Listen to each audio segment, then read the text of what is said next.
عزیزان گرامی، یہ صاحبان تطہیر ہیں، یہ ہمارے اور آپ کے سب کے حالات کو جانتے ہیں. ان کے در پر وہی آتا ہے جس کی نیت پاک ہو. اگر نیت پاک نہیں ہے نا تو کوئی بھی عمل منزل قبولیت میں نہیں ہوتا ہے. میں نے عرض کیا تھا نا، تمام عبادتوں کے لیے وضو شرط ہے، پاک ہونا شرط ہے، توجہ رکھیے گا. لیکن کوئی بھی طہارت اس وقت تک طہارت نہیں ہے جب تک کہ نیت شامل نہ ہو. آج سمندر میں کتنے ہی ہوتے کیوں نہ لگا لے، لیکن اگر نیت نہیں تو پاک نہیں ہو سکتے. کتنا ہی منہ اور ہاتھ کیوں نہ دھو لیں، لیکن اگر وضو کی نیت نہیں ہے تو آپ پاک نہیں ہوں گے. اس کا مطلب یہ ہوا کہ ہر عمل کا دار و مدار نیت کے اوپر ہے. نیت جتنی خالص، جتنی پاکیزہ، عمل اتنا بلند. اگر نیت پاکیزہ نہیں ہے تو یاد رکھیے گا وہ عمل نہیں ہے، وہ شداد کی جنت ہے. عمل نہیں ہے، شداد کی جنت ہے. عمل تو بڑا خوبصورت ہے، نیت خوبصورت نہیں. عمل تو بڑا اچھا ہے لیکن نیت پاکیزہ نہیں. شداد نے جنت بنائی تھی، جمع کیا تھا سب کو، کہا کہ تبلیغ کیوں کر رہے ہو، کہا کہ جنت ملے گی، کہا کہ کیا ہوگا جنت میں، کہا کہ دودھ کی نہر، شہد کی نہر، ایسے ایسے درخت ہوں گے جس میں تنے ہیرے اور جواہرات کے ہوں گے، شاخیں یاقوت کی ہوں گی، زمرد سے پتے سجے ہوئے ہوں گے، سونے چاندی کے محل بنے ہوئے ہوں گے. شداد نے کہا بنائی جائے شبیہ جنت.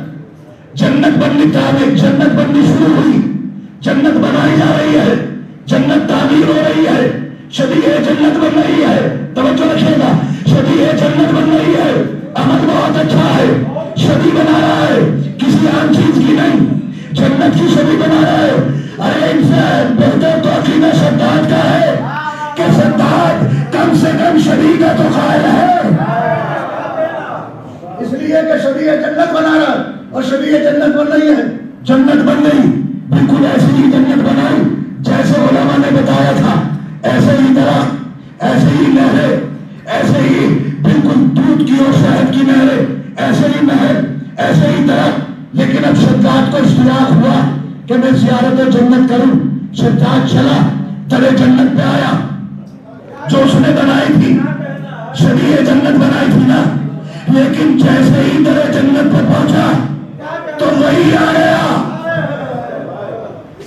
جسے کسی کی اجازت کی ضرورت نہیں ہے. بیچارے شداد پڑے ہوئے ہیں جنت کے دروازے پہ، ایک قدم بھی جنت میں نہیں رکھ سکے.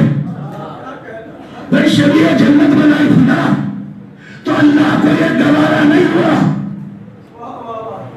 کہ جس کی نیت پاکیزہ نہیں ہے وہ شبیہ جنت میں بھی داخل ہو جائے. اے پروردگار، اس نے بڑی محنت سے جنت بنائی تھی، جنت کی سوچ سے بنائی تھی، عمل سے جنت بنائی تھی نا.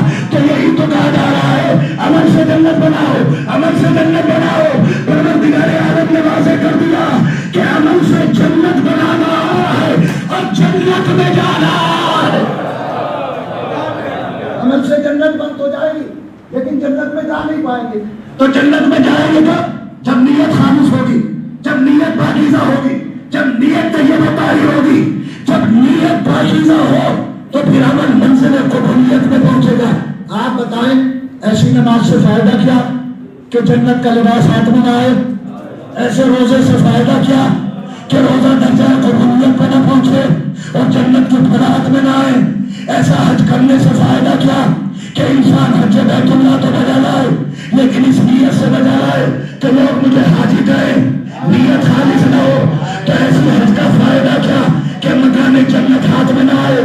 ایسے خمس و زکات کی ادائیگی کا فائدہ کیا کہ وہ جواہرات کے درخت ہاتھ میں نہ آ پائے؟ عمل وہی ہے جو منزل قبولیت میں پہنچ جائے، جو عمل قبول ہو جائے. عمل اس وقت تک قبول نہیں ہوگا جب تک کہ نیت پاک نہ ہو، جب تک کہ نیت خالص نہ ہو، جب تک کہ نیت طاہر نہ ہو. شداد نے اپنے عمل سے جنت بنا تو لی لیکن جنت میں جا نہیں پایا. کیوں نہیں جا پایا؟ اس لیے کہ نیت صحیح نہیں تھی، نیت خالص نہیں تھی. اس لیے کہ اس نے جو جنت بنائی تھی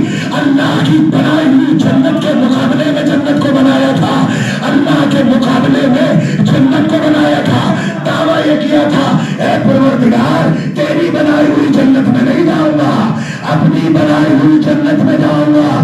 تو جب اللہ کو شداد کا یہ عمل گوارا نہیں ہے کوئی اس کی جنت کے مقابلے پر جنت بنائے تو اسے کیا گوارا ہوگا کہ اس کے ایمان کے مقابلے پہ کوئی خلیفہ بنا دے.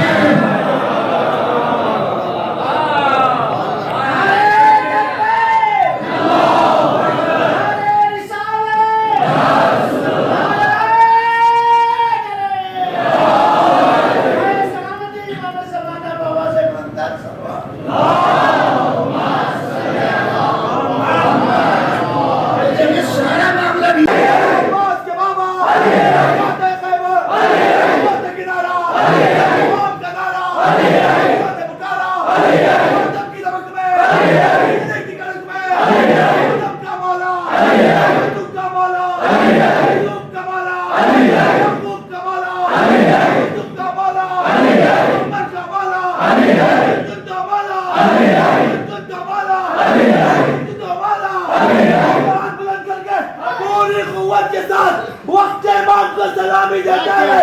نعرہ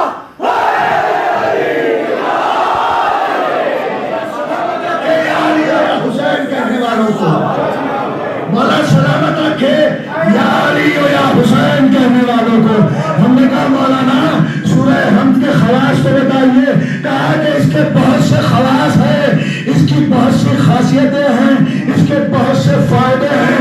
میں نے کہا کہ ہم نے سنا ہے روایتوں میں آیا ہے ان کے فائدوں میں سے ایک فائدہ یہ بھی ہے کہ اگر یہ سورہ بسط خلوص 72 مرتبہ مردے پہ پڑھ دیا جائے تو مردہ زندہ ہو جائے.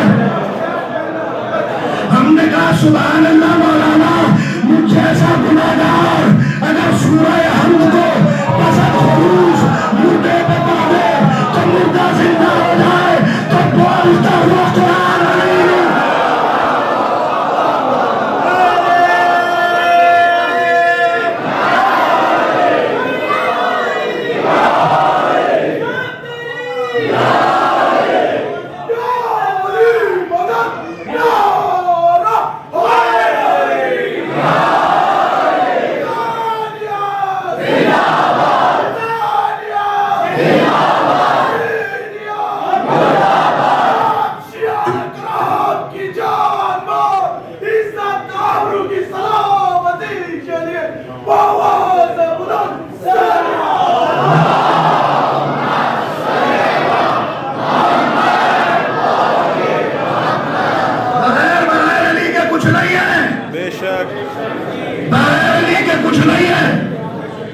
نبی کا جرہ رسالت نہیں ہے بغیر ولایت کے. جتنی محنت کی کتنی زحمت کی میرے رسول اگر علی کی ولایت کو نہیں پہنچایا تو سب بیکار. تو جب نبی کی محنت علی کی ولایت کے بغیر مکمل نہیں ہوتی تو دو رکعت کے ملا کی نماز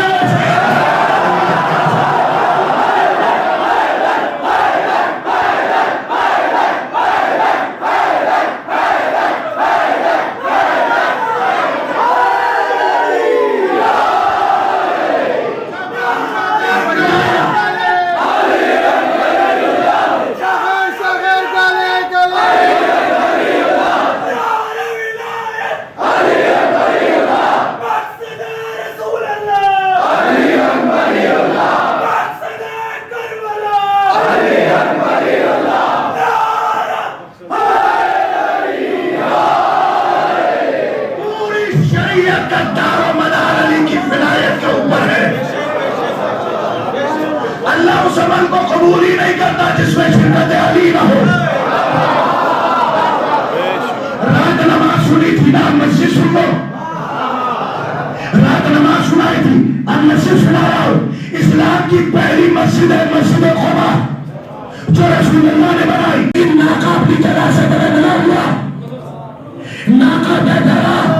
رسول اللہ نے پھر فرمایا کہ ناکہ جہاں جا کے بیٹھ جائے مسجد وہی بنے گی.